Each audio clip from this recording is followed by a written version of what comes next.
Interestingly, I actually didn't like William Morris's graphic design that much. It was like a Victorian, too ornate.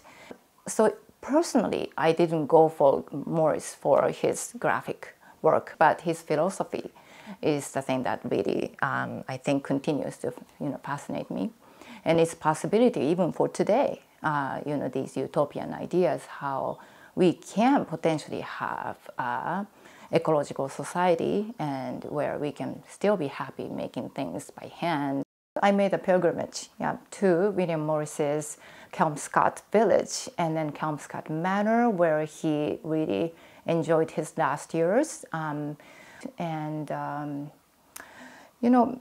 Since I was working, I am still working on the project to illustrate William Morris's utopian novel, News from Nowhere. I wanted to be there because that's where the whole story comes to culmination and to the end. And they have a special banquet at the end of the story, and it makes me almost cry thinking about that, because William the guest can enjoy having the last banquet with the future folks of this ideal society.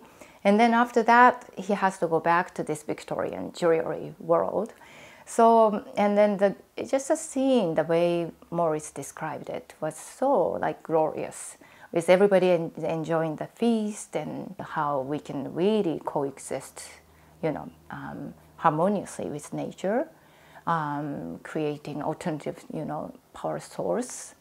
Maybe, his ideal of having a society without masters and then just kids learning on their own in the dirt kind of idea, which may not be perfect, but at least it's something that we still, should think about. Morris's ideal is to incorporate the handcraft and how to make that viable for today. And he didn't quite succeed, with his own enterprise. But if I were to look at Japanese past examples, they were able to do that. So my goal is to somehow use Morris's philosophy and then make it into maybe using the Japanese tradition to make that ideal happen. So one of the quotes I love from William Morris is that he wrote that the reward of labor is life. And is that not enough? And he sort of had this rhetorical question.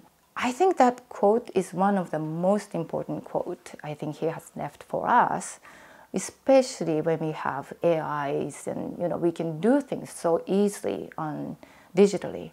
And why do we even try to make things by hand at this point? But everybody is still crocheting or making dinners at home instead of just having things delivered to you, because there is just joy in it. And as humans, we need to continue to make things. And my daughter keeps asking me, which profession should I go to? I worry about AIs taking over. I don't have any more jobs left. But, I think as long as we are humans, we are going to continue to want to make things. I cannot live without making something every day, I don't even know why we exist without making something.